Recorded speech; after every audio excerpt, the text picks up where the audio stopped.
ప్రభువైన యేసుక్రీస్తు వారి నామంలో అందరికీ వందనాలు తెలియజేస్తున్నాం. మన వేకపోల భాగంగా ఈ దినం యొక్క వచనాన్ని మనం ప్రార్థన చేసుకొని చదువుకొని ప్రారంభించుకుంటాం. ప్రార్థన.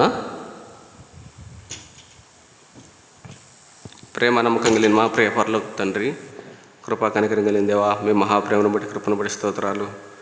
రాజులకు రాజు, ప్రభులు ప్రభు, ఆది అంతం లేని దేవా, ఆకాశ మహాకాశములు పట్టజాలని దేవా, మీకు స్తోత్రాలు. దయాదాక్షిణ్య పూర్ణుడవు నా ప్రభా, నా తండ్రి మీకు స్తోత్రాలు. ప్రభా నా తండ్రి, అత్యున్నతమైన సింహాసనం దాసునివే నిత్యము కొని ఏడుబడుతున్న గొప్ప దేవా, మీకు స్తోత్రాలు. ప్రభా తండ్రి, పాపిని ఎందుకు పనికిరాని నిష్ప్రయోజకం నన్ను తండ్రి మీరు ప్రేమించి రక్షించి నా ప్రభా మీ కృపలో నన్ను ఏర్పాటు చేసుకుంటూ వచ్చినందుకు మీకు స్తోత్రాలు. నా ప్రభా నీ జనము కాదు అయినప్పటికీ నీ ప్రభా మీ ప్రజగా, మీ సొత్తుగా, మీ స్వాస్థ్యంగా చేసుకుంటూ వచ్చినందుకు మీ స్తోత్రాలు. ఒట్టివాడిని మట్టివాడిని ఎగ్గు నా పాత్రను ఎందుకు పనికిరాని వాడిని ప్రభావ మీ కృపలో జ్ఞాపకం చేసుకుంటే మీ పరిశుద్ధాత్మతో నింపి బలపరుస్తారండి. ప్రభా మీ ప్రజలతో మాట్లాడండి, నాతో మాట్లాడండి. ప్రభా నంది మీ ఎంత భయభక్తులు కలిగి జీవించడానికి సహాయం తెచ్చమని కోరుకుంటున్నాం. ప్రభా ఇచ్చిన సమయాన్ని బట్టి మీ స్తోత్రాలు చెల్లిస్తూ నా తండ్రి నాయన, హోషేయ గ్రంథం 2వ అధ్యాయం 19వ వచనాన్ని ధ్యానించుకోబోసుకుందాం. మీరే సహాయం తెచ్చండి, మీ పరిశుద్ధాత్మతో నింపి వాడుకోమని కోరుకుంటూ సమస్త మహిమగంత ప్రభావాలు మీకు చెల్లిస్తూ యేసుక్రీస్తు ప్రభువారి అతి శ్రేష్టమైన నామంలో ప్రార్థిస్తున్నాము తండ్రి, ఆమేన్.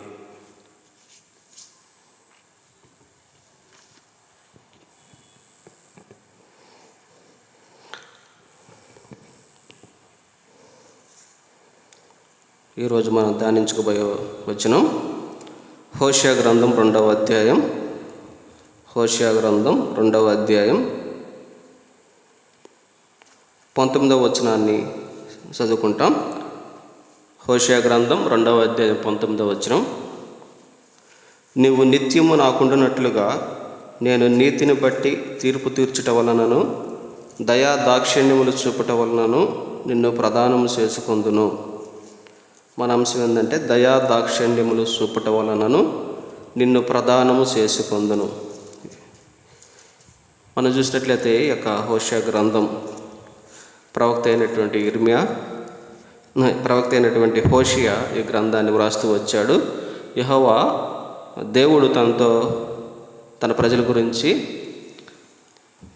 ఏమి బోధించాలో తన ప్రజలకు అనే విషయాలు హోషేయతో మాట్లాడి తన ప్రజలతో దేవుడు మాట్లాడుతూ ఉంటాడు. మనం చూసినట్లయితే హోషేయ అనే మాటకు అర్థం రక్షించు లేదా రక్షణ అనే అర్థం వస్తుంది హోషేయ అనే మాటకు. మనం చూసినట్లయితే ఇక్కడ దేవుడు తన ప్రజలైనటువంటి ఇశ్రాయేలును పట్ల తను ఏం చేస్తున్నాడంట, దయ చూపేటటువంటి వాడుగా దయా దాక్ష్యములను చూపి నిన్ను ప్రదానం చేసుకుందునని ఇక్కడ దేవుడు ఇశ్రాయేలు ప్రజలతో మాట్లాడుతూ ఉన్నాడు. మనం చూసినట్లయితే ఇశ్రాయేలు ప్రజలు దేవుడు ఎప్పుడు కూడా దేవుడు నా ప్రజలు నా ప్రజలు నా ప్రజలు అనే దేవుడు ఇశ్రాయేలు ప్రజల గురించి అనేక సార్లు మనం చదువుకోవచ్చు బైబిల్ గ్రంథంలో.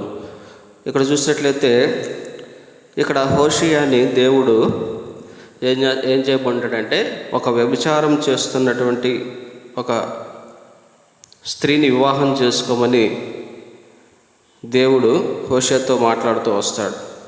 ఎందుకు అలాగూ వ్యభిచారం చేస్తున్నటువంటి స్త్రీని వివాహం చేసుకోమని దేవుడు హోషేయతో చెప్తున్నాడంటే, ఇక్కడ మనం చూసినట్లయితే ఇక్కడ తన ప్రజలైనటువంటి ఇశ్రాయేలు ప్రజలు ఏం చేస్తూ వచ్చారంటే దేవుణ్ణి మర్చిపోయారు, దేవుణ్ణి విడిచిపెట్టేశారు. ఇంకా చూసినట్లయితే అన్య దేవతలు ఏదైతే విగ్రహారాధన చేస్తూ వాటితో వ్యభిచరిస్తూ ఉన్నారు. మనం చూసినట్లయితే ఈ కారణాన్ని బట్టి ఇక్కడ వారు చేస్తున్న పనులను వారికి జ్ఞాపకం చేయడానికి దేవుడు హోషేయని ఏం చేస్తున్నాడంటే వ్యభిచారం చేస్తున్న స్త్రీని వివాహం చేసుకొని పిల్లల్ని కని, అంటే ఒక్కొక్క పిల్లవానికి ఒక్కొక్క పేరు పెట్టి దేవుడు వారిని ఏం చేయాలనుకున్నాడంటే వాళ్ళు చేస్తున్న పాపాన్ని వారికి గుర్తు చేయాలని చెప్పేసి దేవుడు ఇక్కడ హోషేయతో సెలవిస్తూ ఉన్నాడు. మనం చూసినట్లయితే హోషేయ దేవుడు చెప్పినట్లుగా వ్యభిచారం చేస్తున్నటువంటి స్త్రీని పెండ్లాడి వ్యభిచారం వలన పుట్టినటువంటి పిల్లలను తీసుకొని మన దేవుడు చెప్పినప్పుడు అతను పెండ్లాడుతూ వచ్చాడు. మనం చూసినట్లయితే గొమేరును అతను పెండ్లి చేసుకుంటూ వచ్చాడు. ఆమె గర్భవతి కుమార్ని కన్నప్పుడు ఆ యొక్క కుమారునికి ఇజ్రాయేల్ అని పేరు పెట్టమని దేవుడు చెప్పినప్పుడు వారు ఆ కుమారునికి ఇజ్రాయేల్ అని పేరు పెడుతూ వచ్చారు. మనం చూసినట్లయితే ఆ యొక్క ఇశ్రాయేల్ ప్రజలు యెహూ ఇంటి వారు ఏం చేస్తూ వచ్చారంటే, వాళ్ళు కలుగజేసినటువంటి రక్త దోషమును బట్టి ఆ యెహూ ఇంటి వారిని కొంతకాలం నేను శిక్షిస్తాను అని చెప్పేసి దేవుడు మాట్లాడుతూ ఉన్నాడు. ఏదైతే ఇక్కడ చూసినట్లయితే గొమేరుకు పుట్టినటువంటి మొదటి కుమారుడైనటువంటి వానికి ఇజ్రాయేల్ అని పేరు పెడతారు. ఇజ్రాయేలు అంటే అర్థం ఏంటంటే, మనం చూసినట్లయితే ఇక్కడ ఇజ్రాయేల్ అంటే యెహూ ఇంటి వారిని కలుగజేసినటువంటి రక్తాపు దోషమును బట్టి ఇక కొంతకాలమున నేను వారిని శిక్షించును, ఇశ్రాయేలు వారికి రాజ్యం ఉండకుండా తీసివేతును.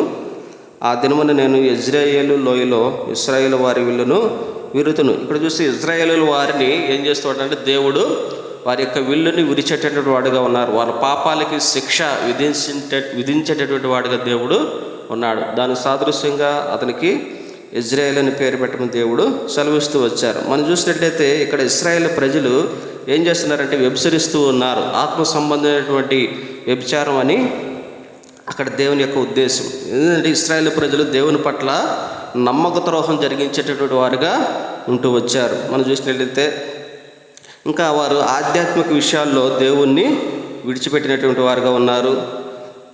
ఇంకా చూసినట్లయితే వాళ్ళు మనుషులు తగినటువంటి అనేకమైనటువంటి అసహ్యమైన కార్యాలు, దేవుని కుమారులు చేయకూడనటువంటి ఎన్నో అసహ్యమైన కార్యాలు ఇక్కడ ఇశ్రాయేల్ ప్రజలు చేస్తూ దేవుని యొక్క ఉగ్రతకు, దేవుని శిక్షకు పాత్రులుగా ఉంటూ వస్తున్నారు.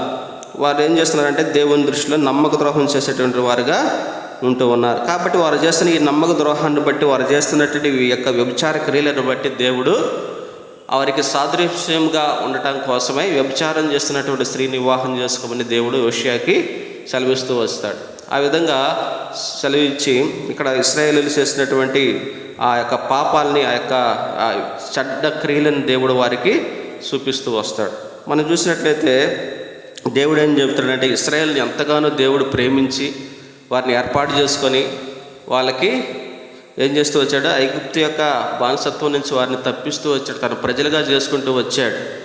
అయితే ఇశ్రాయేల్ ప్రజలు దేవుడిని విడిచిపెట్టేసి దేవుడిని మర్చిపోయి ఎన్నో చెడ్డ కార్యాలు, అసహ్య కార్యాలు చేసి దేవుడి కోపాన్ని పుట్టించేటటువంటి వారుగా ఉన్నారు. అయితే ఇప్పుడు దేవుడు ఏమంటున్నాడంటే, నా జనము కాదు అని చెప్పేస్తాడు. ఇక్కడ చూసినట్లయితే ఎందుకు దేవుడు ఇశ్రాయేల్ ప్రజలే నా ప్రజలు అంటున్నాడు? ఇక్కడ చూస్తే కొన్ని వచనాల్లో వాళ్ళు మీరు నా జనులు కారు, నేను మీకు దేవుడనే ఉండను అని చెప్పేసి దేవుడు ఇక్కడ ఇశ్రాయేల్ ప్రజలతో మాట్లాడుతూ ఉన్నాడు. మీరు నా జనులు కాదు, నేను మీతో కూడా ఉండను. మనం చూసినట్లయితే మోషే కాలంలో కూడా మోషేతో దేవుడు మాట్లాడుతూ వచ్చాడు. చూసినట్లయితే ద్వితీయోపదేశకాండం మనం చూసినట్లయితే ద్వితీయోపదేశకాండం 31వ అధ్యాయంలో చూస్తే ద్వితీయోపదేశకాండం 31వ అధ్యాయం 16 నుంచి 18 వచనాలు మనం చూసినట్లయితే ద్వితీయోపదేశకాండం 31వ అధ్యాయంలో దేవుడు మోషేతో మాట్లాడుతూ ఉన్నాడు. ఇదిగో నీవు నీ పితరులతో పండుకొని పోవచ్చున్నావు. యెహోవా మోషేతో ఎట్లనెను, ఇదిగో నీవు నీ పితరులతో పండుకొని పోవచ్చున్నావు.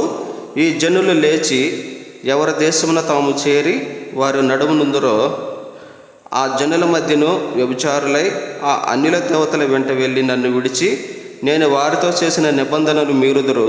కావున నా కోపము ఆ దినమున వారి మీద రగులుకొనును. నేను వారిని విడిచి వారికి విరోధినగుదును. వారు క్షీణించిపోవుదురు. విస్తారమైన కీడులు, ఆపదలు వారికి ప్రాప్తించును. ఆ దినమున వారు మన దేవుడు మన మధ్య ఉండకపోయినందున కదా ఈ కీడులు మనకు ప్రాప్తించును అనుకొందురు. వారు అన్య దేవతల తట్టు తిరిగి చేసిన కీడంతటిని బట్టి ఆ దినమున నేను నిశ్చయముగా వారికి విరోధినగుదును. కాబట్టి మీరు ఈ కీర్తన వ్రాసి ఇశ్రాయేలీయులకు నేర్పుడి. ఈ కీర్తన ఇశ్రాయేలీయుల మీద నాకు సాక్షార్థముగా ఉండునట్లు దానిని వారికి కంఠాపాఠముగా చేయించుము. ముందుగానే దేవుడు మోషేతో మాట్లాడి ముందుగా ఇశ్రాయేల్ ప్రజలకి ఈ యొక్క కీర్తనను మీరు నేర్పించండి, కంఠాపాఠంగా నేర్పించమని చెప్తున్నాడు. ఎందుకంటే ఇశ్రాయేలీయులు తమ తమ దేశాలకు వారు వెళ్ళిపోయిన తర్వాత ఏం చేస్తున్నారంటే దేవుణ్ణి విడిచిపెట్టేసి దేవుడు కాని వాటికి ఏదైతే అన్య దేవతలను పూజించి దేవుణ్ణి మర్చిపోయి వారు చేస్తున్నటువంటి కీడంతటిని బట్టి దేవుడు వారిని శిక్షిస్తానని ఇక్కడ ఖచ్చితంగా దేవుడు మోషేతో సెలవిస్తూ ఉన్నాడు. అంటే దేవుడు వారి మధ్యలో నుండి వెళ్ళిపోతూ వచ్చాడు. దేని కారణానంటే దేవుడిని వారు విడిచిపెట్టేసిన కారణాన్ని బట్టి, ఇంకా వారు వ్యభిచారులు అయిపోతూ వచ్చిన కారణాన్ని బట్టి, వారు చేస్తున్న కీడులను బట్టి దేవుడు వారి మధ్యలో ఉండకుండా దేవుడు వెళ్ళిపోతూ వచ్చాడు. మనం చూసినట్లే ఆదికాండం 6వ అధ్యాయంలో 6వ వచనంలో కూడా ఏదంటున్నాడు, ఆదికాండం 6:6లో మనుషుల్ని దేవుడు అక్కడ సంతాపం చెందుతూ ఉన్నాడు. చూడండి, ఎందుకు సంతాపడుతున్నాడు అంటే దేవుడు వారిని సృజించినందుకు దేవుడు సంతాపం చెందుతూ ఉన్నాడు. తాను భూమి మీద నరులను చేసినందుకు యెహోవా సంతాపమునంది తమ హృదయంలో నొచ్చుకొనెను. దేవుడు నరులను సృజించినందుకు ఏం చేస్తున్నాడంటే నొచ్చుకుంటున్నాడు తన హృదయంలో. ఎందుకంటే వారు చేస్తున్నటువంటి చెడ్డ కార్యాలను బట్టి, వారు చేస్తున్నటువంటి చెడ్డ క్రియలను బట్టి, వ్యభిచారాన్ని బట్టి, దేవుణ్ణి విడిచిపెట్టే కారణాన్ని బట్టి, ఇంకా మనం చూస్తే దేవుని యొక్క ఆజ్ఞలు, దేవుని యొక్క నిబంధనలు వారు విడిచిపెట్టేశారు. దేవుడు ఏం చేస్తూ వచ్చాడంట, ఇంకా వారి మధ్యన ఉండకుండా వెళ్ళిపోతూ వచ్చాడు. వీరు చేస్తున్న పాపాలను బట్టి దేవుడు నొచ్చుకుంటూ వచ్చాడు హృదయంలో. మనం చూసినట్లయితే ఇక్కడ ఇశ్రాయేలు ప్రజలు చేస్తున్నటువంటి పనులు ఎలాగున్నాయి అంటే, మనం చూసినట్లయితే కనుక ఇక్కడ ఒకప్పుడు ప్రభువే ఉన్న నా జనం అన్నాడు, ఇప్పుడు చూస్తే మీరు నా జనము కాదు, నేను మీతో కూడా ఉండనని దేవుడు మాట్లాడుతూ వచ్చాడు. అనేక సార్లు అనేక మంది ప్రవక్తల ద్వారా దేవుడు ప్రజలతో, ఇశ్రాయేలుతో మాట్లాడుతూ వచ్చాడు. అనేక మంది ప్రవక్తలను పంపించాడు. మనం చూసిన చాలామంది ప్రవక్తలు, ఇర్మియా, మనం చూస్తే ఇక్కడ హోషియా, యెషయా, ఇట్లా చాలామంది ప్రవక్తలు ఇశ్రాయేలు ప్రజల్ని హెచ్చరిస్తూ వస్తున్నారు. అయినప్పటికీ కూడా వారు దేవుని మాటలు, ఆ యొక్క ప్రవక్తల యొక్క మాటలు కూడా వారు వినకపోవట కారణాన్ని బట్టి దేవుడు వారిని శిక్షిస్తానని దేవుడు చెప్తూ ఉన్నాడు. ఇంకా మనం చూసినట్లయితే ఇక్కడ ఇశ్రాయేలు ప్రజలు ఏం చేస్తున్నారంటే దేవుణ్ణి విడిచిపెడుతూ ఉన్నారు.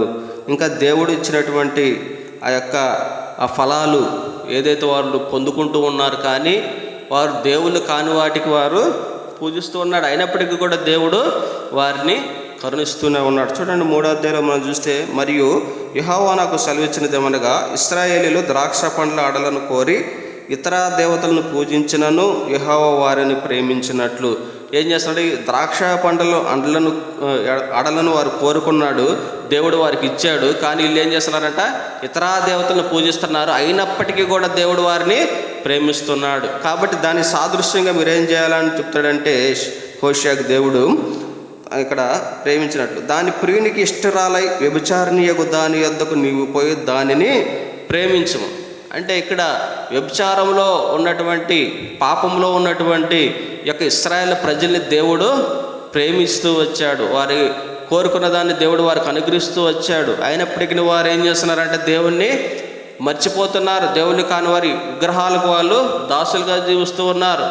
అంటే దేవుని ప్రేమ చూసినట్లయితే ఎంతో గొప్పదిగా మనం చూసుకోవచ్చు. ఈ యొక్క అధ్యాయంలో మనం చూసినట్లయితే 2వ అధ్యాయం 19వ వచనం కూడా దేవుడు ఏమంటున్నాడు, దయా దాక్షిణ్యములు మీకు నేను చూపుతాను, మిమ్మల్ని నేను ప్రధానంగా చేసుకుంటానని దేవుడు వారితో మరలా సెలవిస్తున్నాడు. అంటే ఇట్లా పాపం చేసినటువంటి వ్యక్తులు, ఇలా దేవునికి వ్యతిరేకంగా జీవించిన వ్యక్తుల్ని దేవుడు మరలా ఏం చేస్తున్నాడండి, వారిపైన దేవుడు తన ప్రేమను చూపుతూ ఉన్నాడు. దేవుని యొక్క కోపం ఎంత నిమిషం మాత్రం ఉంటుందంట. దేవుడు ఇక్కడ తన ప్రజలు చేస్తున్నటువంటి ఈ యొక్క అనేకమైన చెడ్డ కార్యాలను బట్టి దేవుడు నొచ్చుకుంటూ ఉన్నాడు, వారిని శిక్షిస్తూ ఉన్నాడు. కానీ మరల వారిని ప్రేమిస్తూ ఉన్నాడు. చాలాసార్లు మనం కూడా అనేక సార్లు దేవుని దృష్టికి వ్యతిరేకంగా పాపం చేసి దేవుడు ఇచ్చినటువంటి మేలులు పొందుకొని కూడా దేవుణ్ణి విడిచిపెట్టేసి నిజంగా దేవులు కాని విగ్రహాలను మనం పూజిస్తూ విగ్రహారాధన చేస్తూ దేవునికి ఎంతో కోపం పుట్టించిన వారంగా ఉన్నప్పటికీ కూడా దేవుడు మనల్ని ప్రేమించాడు. దేవుడు మన ఇలా జాలి చూపుతూ వచ్చాడు. తన ప్రేమ, తన జాలి, దయ, కనికరాన్ని దేవుడు మనపై చూపుతూ వచ్చాడు. దయా దాక్షిణ్యములు దేవుడు మనపై చూపుతూ వచ్చాడు. దేవుడు కనుక నిజంగా మనపై తన యొక్క కోపాన్ని, తన యొక్క శిక్షను మనకి వేసినట్లయితే మనం ఎప్పుడో ఈ లోకాన్ని విడిచి వెళ్ళిపోయేటటువంటి వారం, నశించిపోయేటటువంటి వారం, నిత్య నరకాగ్నికి వెళ్ళిపోయేటటువంటి వారం. అయితే దేవుడు మనల్ని ఏం చేస్తూ వచ్చాడండి, మరలా మనల్ని ప్రేమిస్తూ వచ్చాడు. మనపై తన జాలి, దయ, కనికరాన్ని చూపుతూ వచ్చాడు. తన ప్రజలతో, తన సహవాసంలో, సంఘంలో దేవుడు మనల్ని ఉంచుకుంటూ వచ్చాడు. మరలా తిరిగి మనకి దేవుడు మనల్ని ఏం చేస్తూ వచ్చాడు, నా జనము కానటువంటి వారిని ఇప్పుడు ఏం చేస్తూ వచ్చాడు, మరలా తన జనముగా దేవుడు మరలా చేసుకుంటూ వచ్చాడు. మనం చూసినట్లయితే 1 పేతురులో కూడా దేవుడు అంటారు, ఒకప్పుడు మీరు నా జనముగా లేరు, ఇప్పుడైతే నా జనముగా చేసుకుంటూ వచ్చాను. మీరు కనికరింపబడలేదు, ఇప్పుడు కనికరింపబడుతున్నారు. ఇది ఎలా సాధ్యం అంటే దేవుడి యొక్క దయా దాక్షిణ్యాలను బట్టి, దేవుడి యొక్క మహా కృపను బట్టి ఇప్పుడు ఏం చేస్తూ వచ్చాం, మనం కనికరించబడుతున్నాం, దేవుని ప్రజగా చేయబడుతూ వచ్చాం. ఇక్కడ చూసినట్లయితే దేవుడు అనేక సార్లు మనల్ని దేవుడు ఏం చేస్తూ వచ్చాడండి, మనల్ని దేవుడు ప్రేమిస్తూ వచ్చాడు. శిక్షించాల్సింది పోయి దేవుడు మనల్ని శిక్షిస్తూనే దేవుడు మరలా తన ప్రేమను మనపై చూపుతూ ఉన్నాడు. సాతాన్ యొక్క క్రియలకి మనం లోబడకుండా, మన నిత్య నరకానికి వెళ్ళకుండా దేవుడు మరలా మనల్ని ఏం చేస్తున్నాడని క్షమిస్తూ ఉన్నాడు, మనల్ని ప్రేమిస్తూ ఉన్నాడు.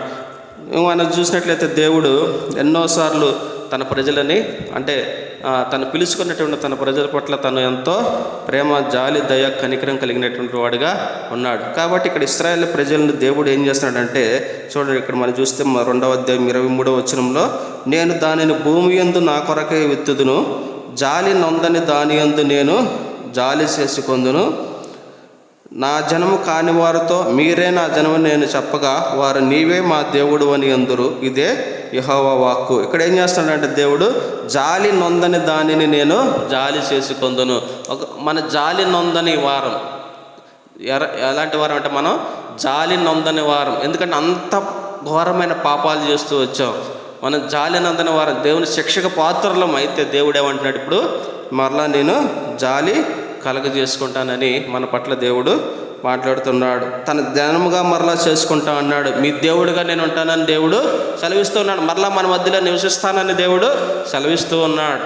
కాబట్టి మనం దేవుని వైపు తిరిగినట్లయితే దేవుడు మరలా మనల్ని క్షమించి మనల్ని ఏం చేస్తాడు, తన జనముగా చేసుకుంటాడు. తన కుమారులుగా, తన కుమార్తెలుగా, తన స్వాస్థ్యంగా దేవుడు మనల్ని మరలా తిరిగి చేర్చుకున్నట్టు దేవుడు సిద్ధమైన మనసు కలిగినటువంటి వాడుగా ఉన్నాడు. మన పట్ల తన యొక్క జాలి, దయా దాక్షిణ్యములు చూపించి దేవుడు మరలా ఏం చేస్తానంటున్నాడు, ప్రదానం చేసుకుంటానని. ఇక్కడ చూస్తే ఇశ్రాయేలు ప్రజలను మరలా దేవుడు ఏం చేస్తూ వచ్చాడండి, ప్రేమిస్తూ వచ్చాడు. మొదట ఏం చేశాడు, శిక్షించాడు వారు చేసిన పాపాలను బట్టి.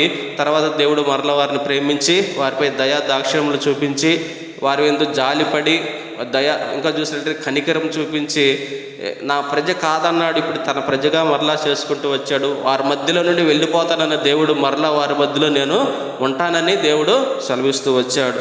ఎంత జాలి, దయ, కనికరం కలిగిన దేవుడు. అనేక సార్లు మన పక్షంలో కూడా దేవుడు ఎలాంటి కృప చూపిన వాడిగా ఉన్నాడు. కాబట్టి దేవునికి మనం ఎంతో వందనస్తులమై ఉంటున్నాం. మరొకసారి మనం మన యొక్క భాగాన్ని చదువుకొని ప్రార్థన చేసుకొని మనం ముగించుకుంటాం. యెహోషువ గ్రంథం 2వ అధ్యాయం 19వ వచనం, నీవు నిత్యము నాకుండునట్లుగా నేను నీతిని బట్టి తీర్పు తీర్చుట వలనను దయా దాక్షిణ్యములు చూపుట వలనను నిన్ను ప్రదానము చేసుకొందును. ఏం చేస్తాడంటే దేవుడు నన్ను ఏం చేస్తూ వచ్చాడు, ఇప్పుడు ప్రదానం చేసుకుంటూ వచ్చాడు. తన ప్రజలం కానప్పటికీ దేవుడు మనల్ని ఏం చేస్తూ వచ్చాడు, తన ప్రజగా చేసుకుంటూ వచ్చాడు. మన దేవుడిగా ఉంటూ వచ్చాడు. మనల్ని దేవుడు ప్రదానం చేసుకుంటూ వచ్చాడు. కాబట్టి దేవునికి మనం ఎంతో వందనస్తులు అంటున్నాం. దేవుడు ఈ వాక్య భాగాన్ని దీవించిన గాక. ప్రార్థన చేసుకుంటాం.